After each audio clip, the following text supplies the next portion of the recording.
Hello guys, my name is Akira and this is my presentation on Alexander Schmemann and his contribution to religious education. Just to start off, Schmemann was both a leader in the Orthodox Church, author of many influential theological works, and a teacher. Much of his work, in which he is known for, surrounds liturgy, specifically the sacraments, so keep that in mind as we go forward.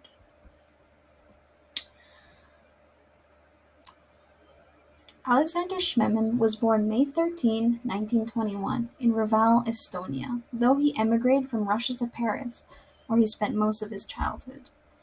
Schmemann spent most of his earlier education within the Russian enclave in Paris, though he later attended the St. Sergius Orthodox Theological Institute for his bachelor's. He took an interest in the Orthodox Church in his teenage years, where his experience with the liturgy began with his role as an altar boy, then as a subdeacon at St. Alexander Nevsky Cathedral. There, he was also mentored by the clergy, further spurring his interest in the tradition of the Orthodox Church and intellectual conversations surrounding theology. During the 1930s to 1950s, within the Russian enclave, there was a theological movement that started to provide a basis for the Second Vatican Council, in which earlier sources from the Church Fathers from the West and East were returning. At the same time, issues of liturgy were brought to light in France.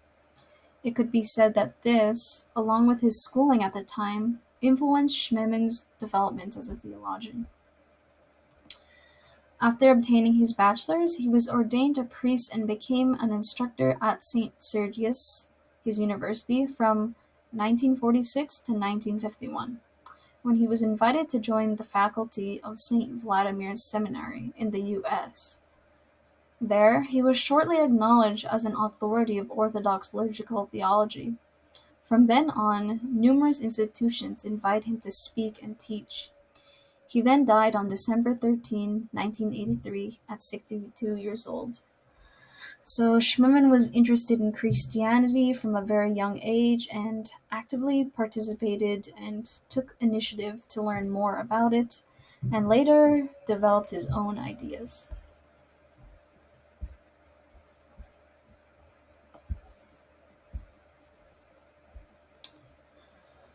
So Schmemann held two concerns. The first is in regard to secularization. To Schmemann, liturgy was lost in the Orthodox Church. It regressed to a means of worship meant to satisfy an obligatory sort of faith. Religion was becoming privatized such that there was a distinct separation from the church and daily life. This phenomenon, Schmemann observed, was a result of the growing secularism in the modern world, especially in the West. Consequently, the church was reduced to a quote-unquote Sunday church, in which the faithful would carry out secularized attitudes for the rest of the week. So they were Christians just for Sunday, and for the rest of the week they became cynical just like everyone else. The other concern is in regard to the liturgical movement. With the rise of the liturgical movement, Schmemann observed the heavy academic approach in regard to liturgy. In his eyes, this created a rather clinical study of worship. The spiritual aspect was lacking, so there was a sense of real detachment that Schmemann observed to be a problem, and he sought to rectify that.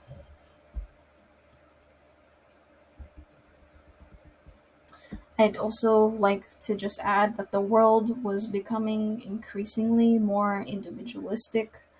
Christians even were practicing a sort of non faith, non atheist stand. So there was a detachment through lack of spiritual enrichment that seemed to be the common theme for these concerns.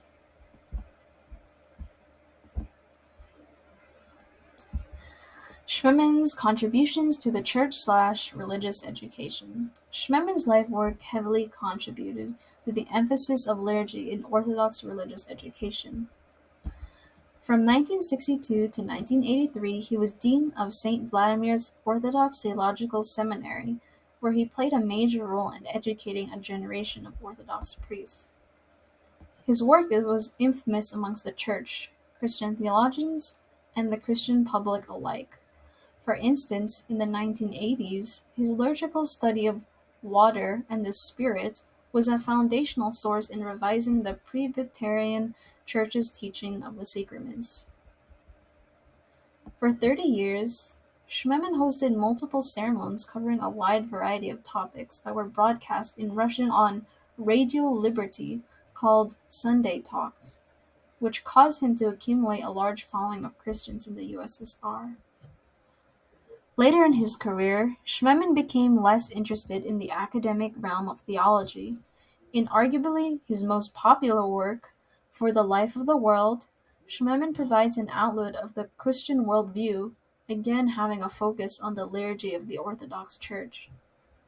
In his words, he wanted to write for the general public and Christian students. The text has been translated in numerous languages.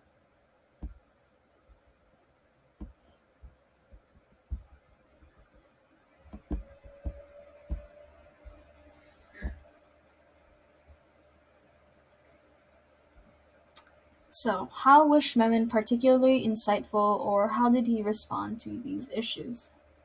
In his work, Schmemann balances intellect with spirituality and study with practice. He based his philosophy off of the principle of lex ordini, lex est credendi, meaning the rule of prayer is the rule of belief. In reference to Genesis and the death of Christ, he stressed spiritual participation through sacrament as a way to navigate what he coined holy materialism. In this, he described the world as God's gift to humanity as something meant to inspire growth and creation. At the same time, the world, in Schmemann's view, is susceptible to these temptations of vices, or in other words, worldliness. This worldliness can be seen in the death of Christ, where he is offered to forgive humankind's sins. In Schmemann's view, we must learn to cherish God's gift by cultivating and transforming it so that it may be returned back to God. This is why Jesus' body and blood, as the bread and wine, is so important. It's an act of healing and symbolizes the intimate relationship that we have with God and the relationship in which we must put effort to nurture. So, in other words, he put a really heavy emphasis on dualism and in how we interact with the world, both spiritually and physically.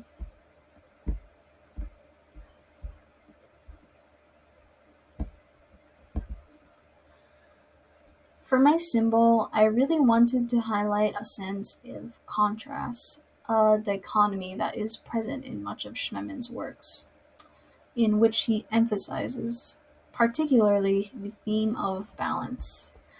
The scale is meant to model the idea of balancing acts of faith with the study of faith. The praying hands, which are red, represent sacraments, while the book, which is blue, represent theological study. The two dominating colors of each symbol also supplement the idea that the spiritual and academic facets of faith are equal and are therefore necessary in Christian life. Going back to my previous slide, the duality of Schmemann's materialism of worldliness and holy materialism is presented, which can also be considered the tangible versus the non-tangible aspects of how we ought to carry our faith in Schmemann's view. And that is it. Thank you all for watching my presentation, and I hope you enjoyed it. Goodbye.